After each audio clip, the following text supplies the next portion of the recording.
If you want your grill to sparkle like no other, and you want to learn how to build an amazing culture in your company, then you're going to want to listen to this show.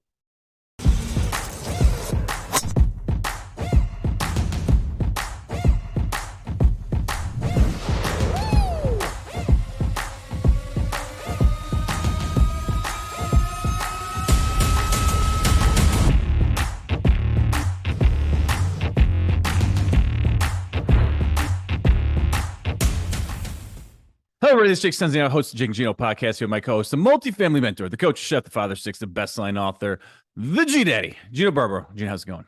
Jake, trying to get it together this morning, my friend. Help me out here a little bit, bro. Help me out. Hey, all I'm going to say is, according to my wife, nothing smells better than a can of WD-40. And today's guest just so happens to be the chairman and CEO of WD-40 Company.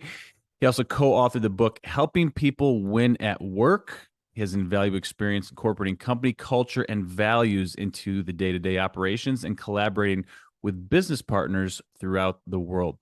So without further ado, Garry Ridge, welcome to the show. G'day, Jake. G'day, Gino. Good to be with you guys this morning.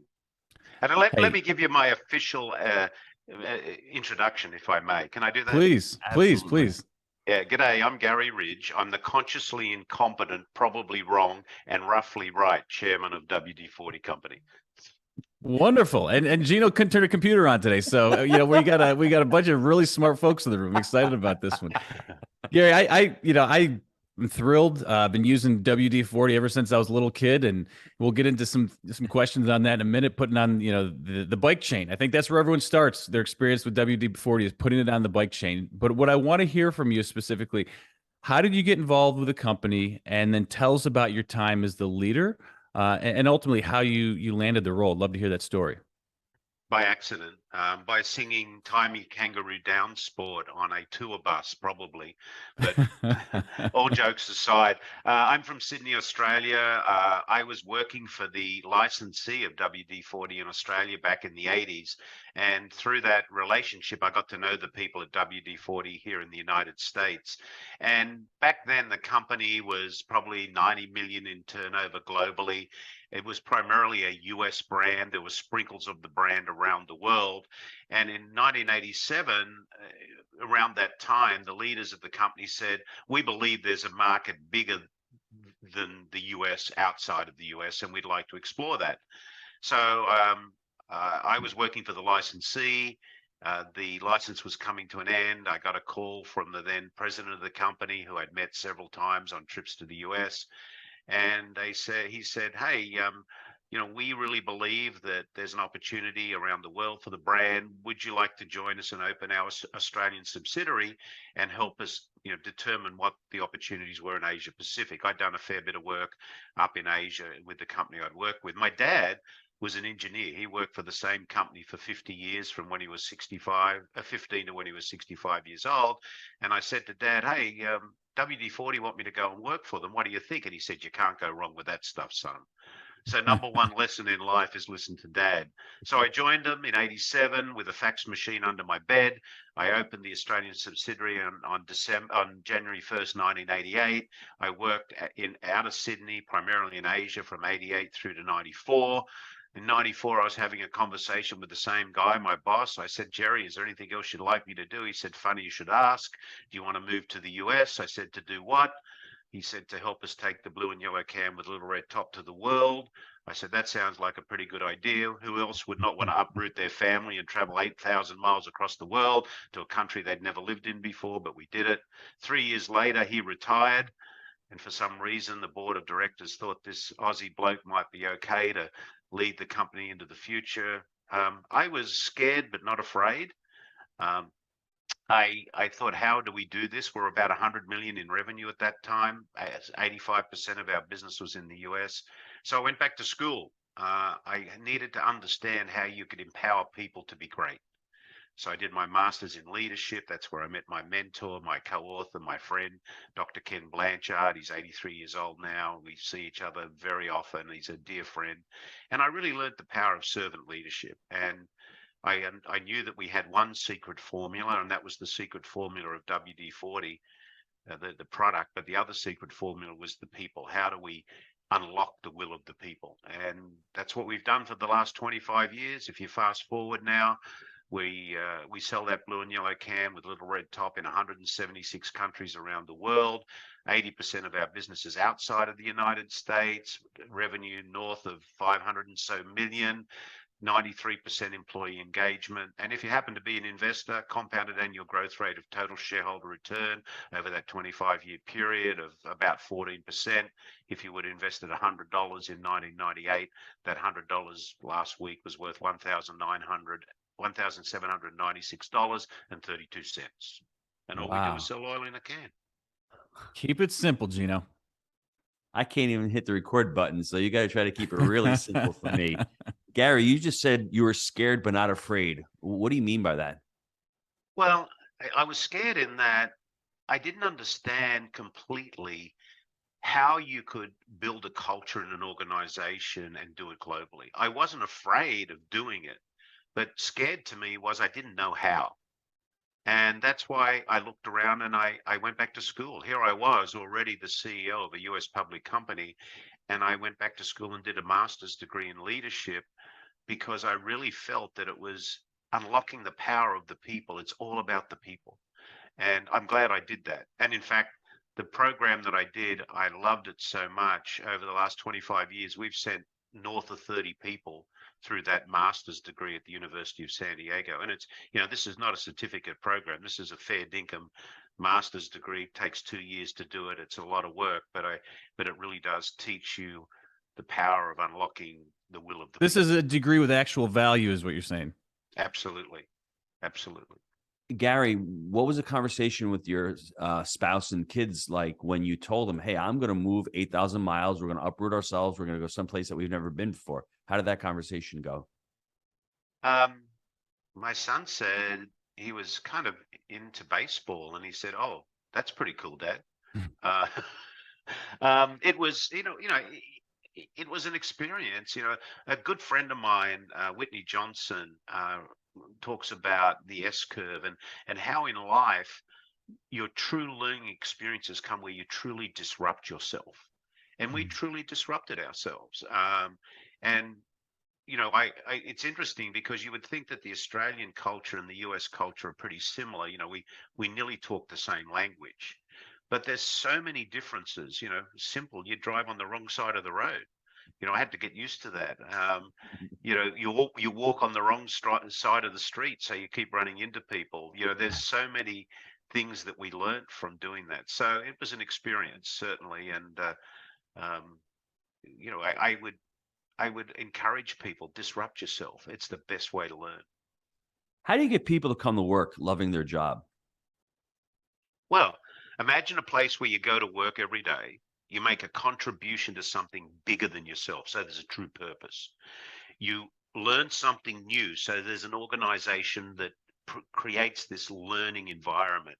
You're protected and you're set free by a compelling set of values, and you go home happy. And why that's important is happy people create happy families. Happy families create happy communities. Happy communities create a happy world. And we damn well need a happy world. So our job as leaders is, what's the purpose? If you think about WD-40 Company, Jake, Gino, if I was to ask you, what business do you think we're in, what would you say? I'm going to say the happiness business after this. I thought it was the quasi oil business, but I guess it's the happiness business. We're in the memories business. If you ask, yeah. So we exist. Why do we go to work every day? We exist to create positive, lasting memories, solving problems in factories, homes, and workshops around the world. We solve problems and we create opportunities. Our just cause we call ourselves a tribe because one of the biggest desires we have as human beings is to belong. And unfortunately, a lot of organizations create these cultures where people don't feel like they belong. They have this person as their leader. This is Al, the soul-sucking CEO. He's got some blood on his chops. Well, he's just got a big mouth. But okay. But they don't create this place where people feel that they belong. So at our organization, we want people to belong. And if you create that environment of a true purpose and a sense of belonging, you create a place where people actually want to go to work each day. And 97% of our people say they love to tell people they work at our company. 97% globally. and how long did it take you to flush out the core values, the mission statement, the community beliefs? 3 to 5 years. We started off. This wasn't a Garry design. I planted the seed, and I asked people to help me, water the seed to grow this, if you will, tree of culture, values, and behaviors. So, if you think about a tribe, the number one responsibility of a tribal leader is to be a learner and a teacher. If you were to go back thousands of years and observe some of the Indigenous Australians at a tribal meeting, what would the elder tribe member be doing? They'd be teaching the younger tribe members to throw a boomerang. Why? The boomerang was the tool of survival. What does that lesson tell you? Our job as leaders is to be learners and teachers, and to help those that we lead step into the best version of their personal self. And unfortunately, sometimes we try to protect our own comfort at the expense of someone else's growth. It's not comfortable being in that position. You have to love your people enough to reward them and applaud them for doing great work, but then you have to be brave enough, and this is where the rub is, you have to be brave enough to be able to redirect them as their coach, to help them get an A, to help them win their game. And a lot of people protect their own comfort zone at the expense of someone else's growth. But isn't it also difficult? You need to be transparent. You need to be vulnerable. You need to be authentic. Aren't those a lot of the qualities that a leader needs? And sometimes we fall short on that. Oh, yeah. If you think about Al, Al, the soul-sucking CEO, his ego eats his empathy instead of his empathy eating his ego. He's a micromanager. He thinks micromanagement is essential. He thinks he's corporate royalty. He's climbed up the corporate ladder and he's now at the top. Thou shalt bow down to Al. He loves a fear-based culture. He's a know-it-all. He has all the answers. He thinks learning is for losers. He must always be right. He hates feedback and he doesn't follow through on his commitments. There's the attributes of a leader that creates a toxic culture. As you're saying that, every profession, I'm writing it down, has these soul-sucking people, whether they're doctors who are at the top of their game, that they know it all, they can't take any advice. There's attorneys who have that. So it's not just CEOs. And every service-based company in the U.S. from like the telecom, you mentioned Verizon before. So many of these companies, like you deal with them, and then now the team members that they have working for them want to dictate to you what it is and have zero service at all. It's so transparent at times. But it's not their fault. It's not their fault. It's it's trickle down tyranny. It's what I call the quack syndrome. That's not our policy. Quack. We're not allowed to quack. And then you eventually get to the head mallard. Quack. Like, let's stop quacking and let's stop giving people. It's worse than that now, though, Garry. They're like these a lot of these kids that you're running into at these stores and these service related companies are dictating to you how things are going to go, and it's not even close to service. They're telling you, and that they have a sense of authority and power. It's kind of gross.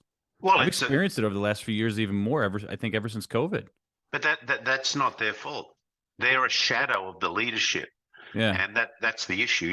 If you think about the opposite of Al, the servant leader, they love and involve their people. They're always in servant leadership mode. They are expected to be competent. They are connected with emotional intelligence to their people. They love learning moments. They have a heart of gold and a backbone of steel. They're champions of hope. They know micromanagement is not scalable. They do what they say they're going to do, and they treasure the gift of feedback. And, I say Al, the soul-sucking CEO, as you said, Jake, this could be Al, the soul-sucking leader, the soul-sucking anything, because his ego or her ego is eating the empathy instead of the empathy eating the ego. I really want to make a little joke here. I don't know how it's going to come off, Jake and Garry, but if you give me like 30 seconds. Let it rip, Gino. Let it rip. If you give me like 30 seconds on this, the state of our political system in the United States is what's in disarray. There are no leaders right now. It's all about ego. It's all about empathy. So what Garry's discussing to me, I'm looking at the incompetence, and no one's a growth. I mean, our vice president can't say 3 sentences without looking incompetent. Is there a growth mindset there? Or I'm looking at the leadership of all levels, either party, And it's just like they're not going for the best person for that job. And to me, Because the looking at that, ego's eating the empathy, Gino. yeah, A I'm lot of saying to ego at a myself, lot of levels. I'm saying to myself, there's something going on here, and it's not just, we always think about it from the corporate perspective, from companies, whether it's Starbucks or Apple or all these other iconic companies. But let's rip it down to, you know, the public entities, as far as public government, what's going on. I think Florida's doing a great job. I'm down here. We had a hurricane. 3 days later, DeSantis builds a bridge, and 99.9% of the people have power here. That's what a leader does. I mean, he's quietly, has no ego. He gets the job done. So I don't know if you want to add to that, Gary, but I see that as being the problem in politics and in governance right now, because there is a ton of ego and there's a ton of incompetence that follows that ego. Well, I'm not going to get into politics because it's all about leadership at any level. And, I can't change the ego of politicians. But what we can do is business today has the biggest opportunity ever to make a positive difference in the world. And how do we do that? By creating cultures where people are treated with respect and dignity. They're given the opportunity to learn. That the trust is put in place. There's clear vision to what success looks like, and we get up every day helping people win. I mean, that's our job. I listen to the talking heads on TV every morning or whatever, and they get up to rip everybody down. Why do we want to rip everybody down?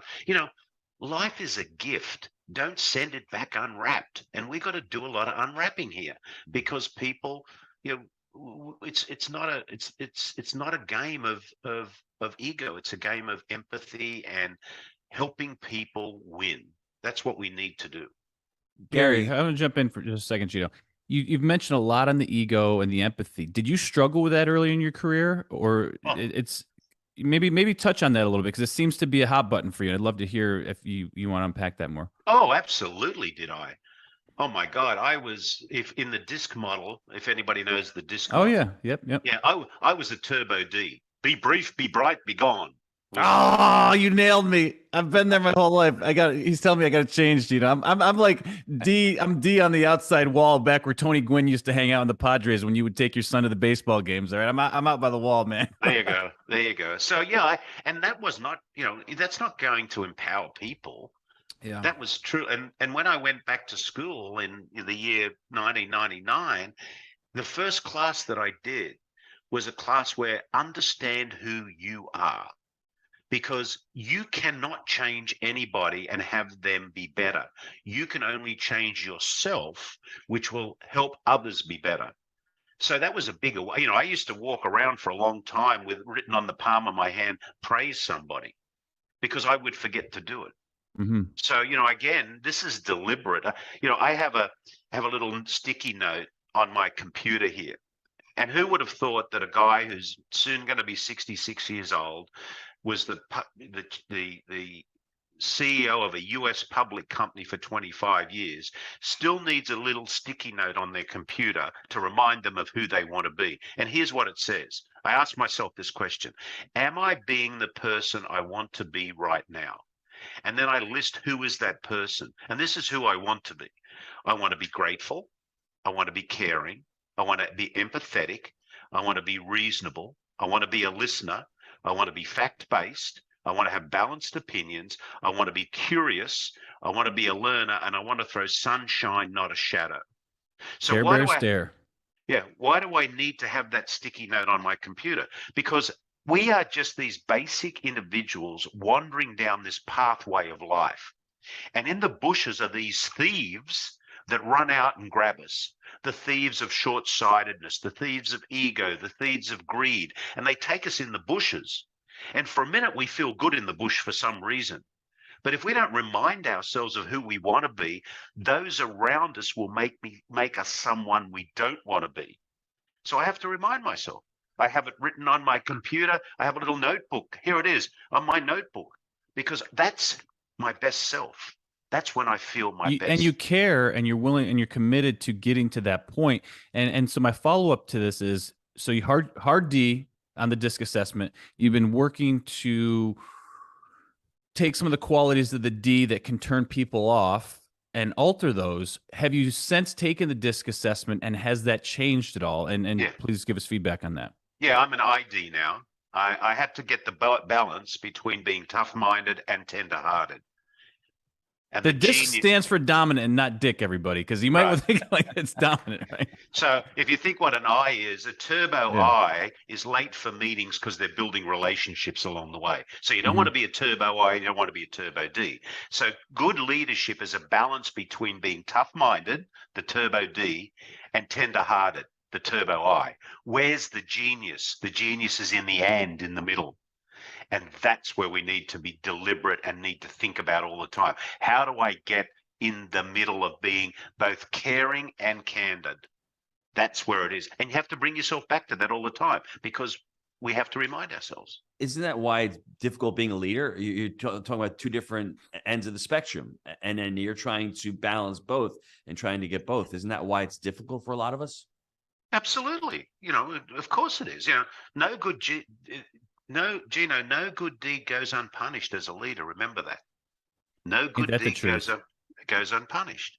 It's a So- it's second order consequences that kill me so many times, because we're trying to do good things, and then if you don't think 7 steps down the road, sometimes there's these second order consequences that'll kill you. Absolutely. I mean, it's tough, but Yeah. it's so gratifying in that when you think that you can create a culture. When I went to school back in Australia in my science class, right? My science teacher gave me a petri dish. And the science teacher said, we're going to grow culture in this petri dish. This is a true story. I said, well, okay, fine. What do we need? You need the ingredients. Okay, so what are the ingredients you have to put in this petri dish to grow culture, whatever the culture was? Now, if you think about growing culture in an organization, what are the ingredients? Do you have a clear set of values that protect and set people free? Do you have a compelling purpose? Can you create a place of belonging? Are you prepared to be tough-minded and tender-hearted?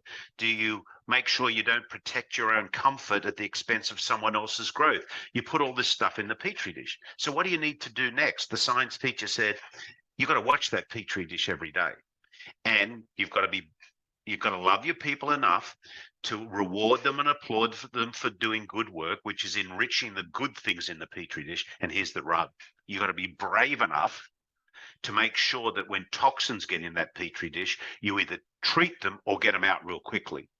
The problem with most leaders are they don't do both of those very well. They don't reward and applaud their people and feed the good stuff. And most of them are not brave enough to either take the steps to redirect the behavior that's creating bad toxins or to extract it from the petri dish. Wow.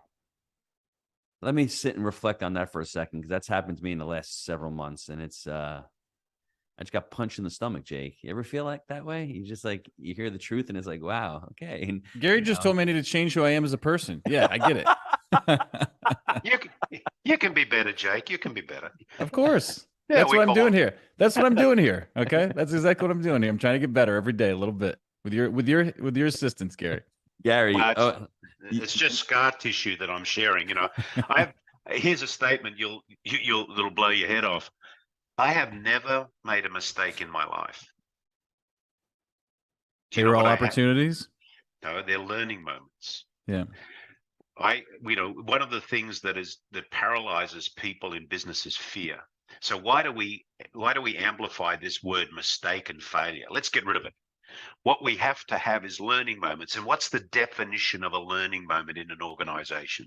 A positive or negative outcome of any situation that needs to be openly and freely shared to benefit all people.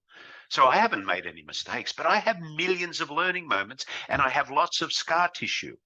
So what's the use of having all that if you don't put it to work to help others? I love that. Last question before I go to the personal growth. If you could touch on real quick the 4 pillars of a fearless tribe. And for everybody, these 4 pillars are care, candor, accountability, and responsibility. Yeah. So care means, as a leader, I love my people enough to not only reward them and applaud them, but to redirect them when I need to. So it's, am I there for the candor? Is no lying, no faking, no hiding. I believe most people don't lie. I believe they fake and hide. Why do they fake and hide? They fake and hide because they're afraid of whatever consequences there are for, instead of having a learning moment, making a mistake. Accountability. We have something we call the Maniac Pledge. Accountability is, what do you expect from me and what do I expect from you? Most people let people down because there's not a clear expectation of what we expect from each other. That's what Ken Blanchard and I wrote about in the book of helping people get an A. How do you get an A if you don't know what an A looks like if it walks in the room? And then responsibility, we have a thing that we created years ago called the Maniac Pledge. Let me read it to you because it's beautiful. I am responsible for taking actions, asking questions, getting answers, and making decisions. I won't wait for someone to tell me. If I need to know, I am responsible for asking. I have no right to be offended that I didn't get this sooner. And if I am doing something others should know about, I am responsible for telling them. That's our pledge of responsibility. Responsibility Junkie 101. I love that. That is fantastic. Oh, man. All right, gang, let's take a quick time out to hear from our sponsor.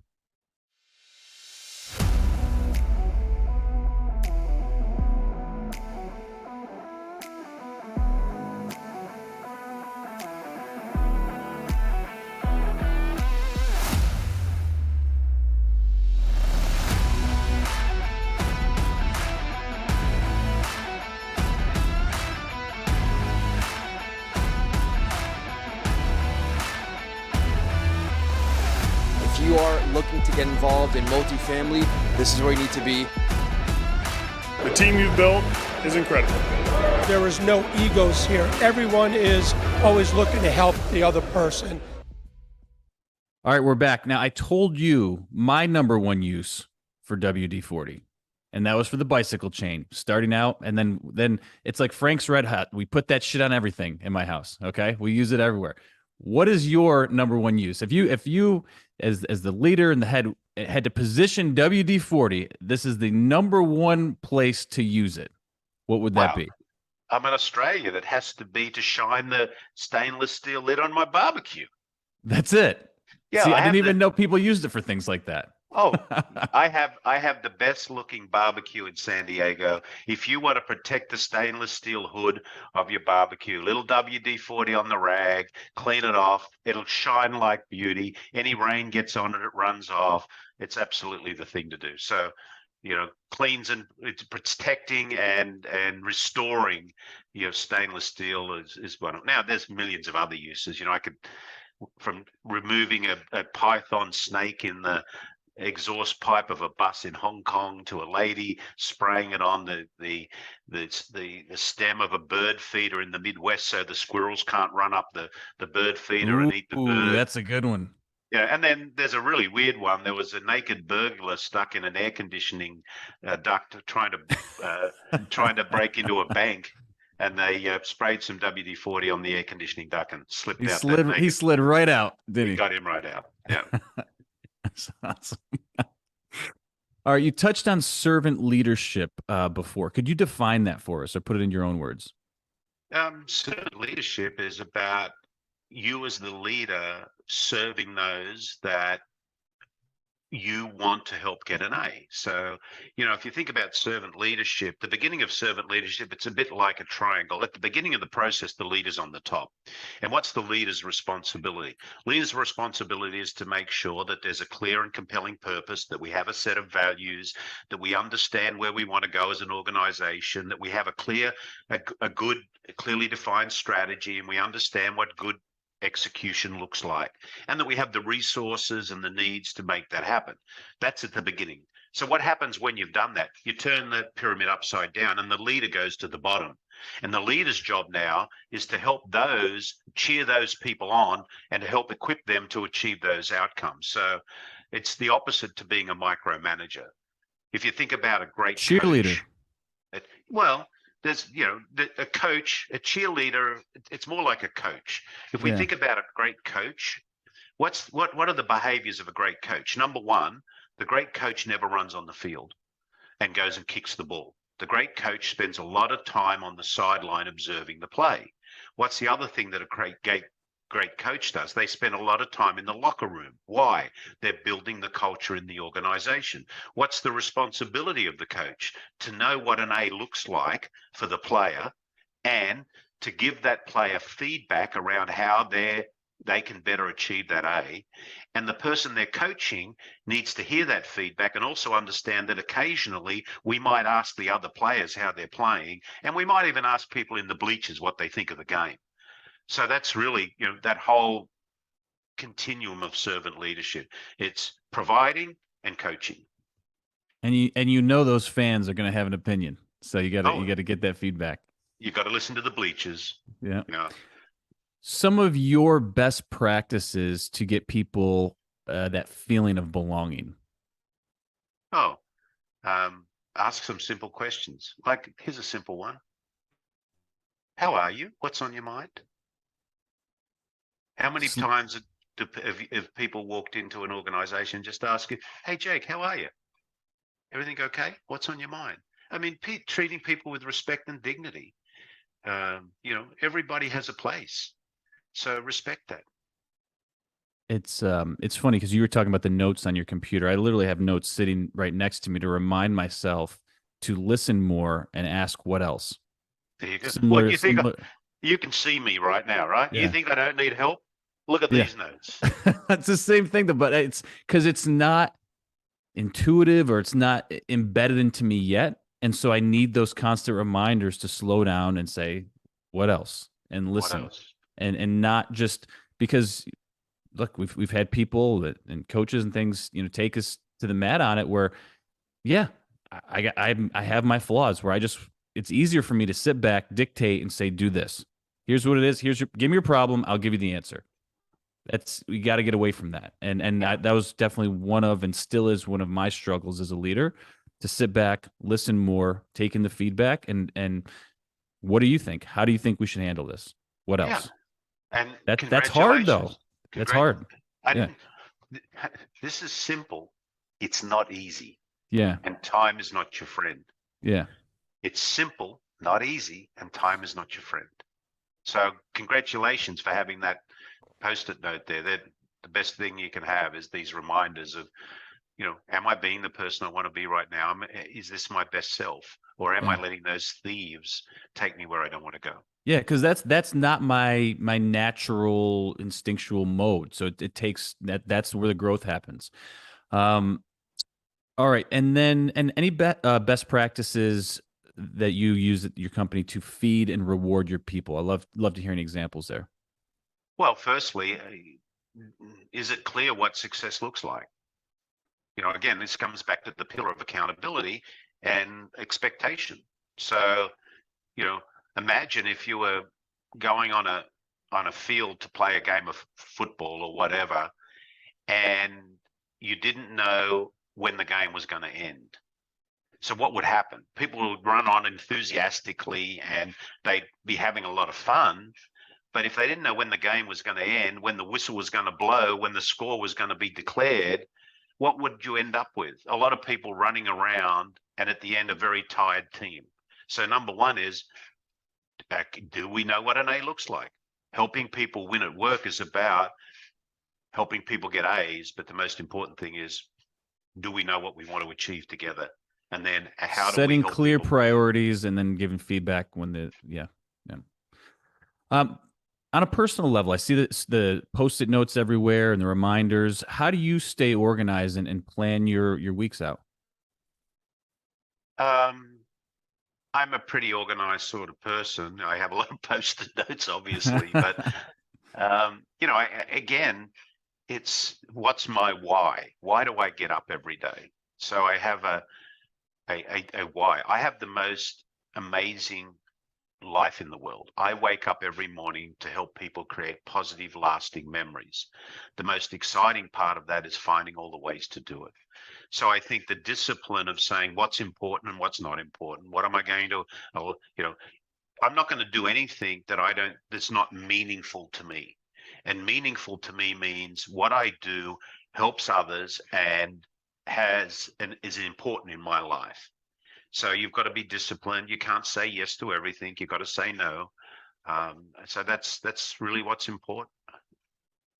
Last question for me. Can anyone actually throw a boomerang and have it come back to them? And what's the missing ingredient? Did I just miss the WD-40 on it, or why do they never come back to me? I'm just let down constantly with these things.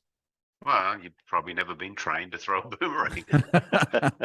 I just thought it was a myth because I had those things all throughout my childhood. I don't know where the hell they came from, but I would throw them and they would just keep going, just like the baseball. They would not come back.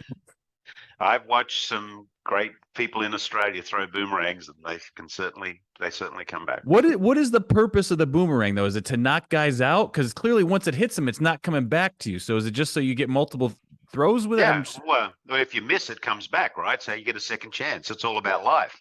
Okay.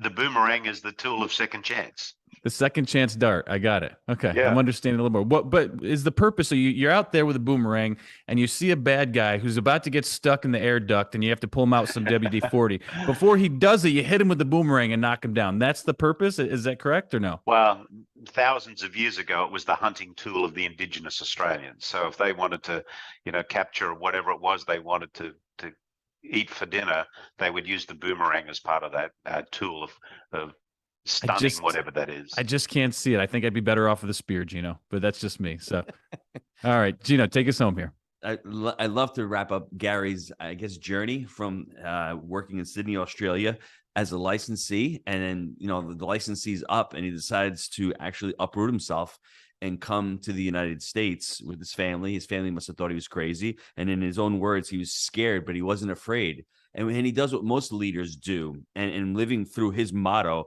ancora imparo. That's an important motto, everybody. Learning as I always am, always learning, having that growth mindset and being able to say that I am a D, not a dick, but a D like Jake. And he needs to be more of an I. So how do I blend both of those together? And being able to get uncomfortable in life, I think, is one of the other mottos that Garry's lived by just consistently disrupting himself and saying, how do I take it to the next level and how do I learn? But it always comes back to that education, Jake, times action. I mean, Garry needed the education, needed to go back. He understood that, the ego was there and he had to sort of disrupt that ego and learn. But the education times the action, I think, ultimately led him to take, WD-40 from a small company to where now 80% of sales are outside the US, which is an amazing thing. If you think of turnaround or growth of the company, and if you put $100 back in 1998 in WD-40, you'd have over $1,700 today. So a testament to the growth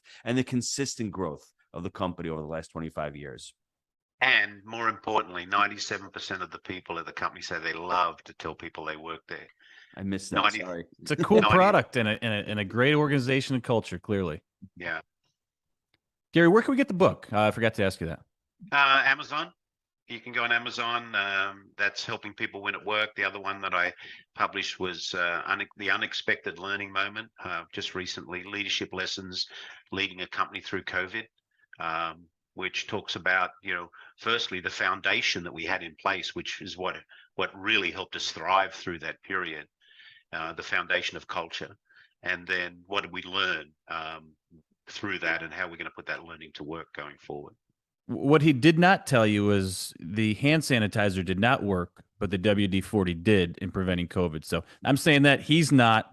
Gang, get the book. It's an excellent read. As always, we believe in buying deals for the long term. Think in decades. I'm Jake. He's a G Daddy. We make it happen. We'll see you next time. Thank you, Garry. Thanks, Garry. Cheers.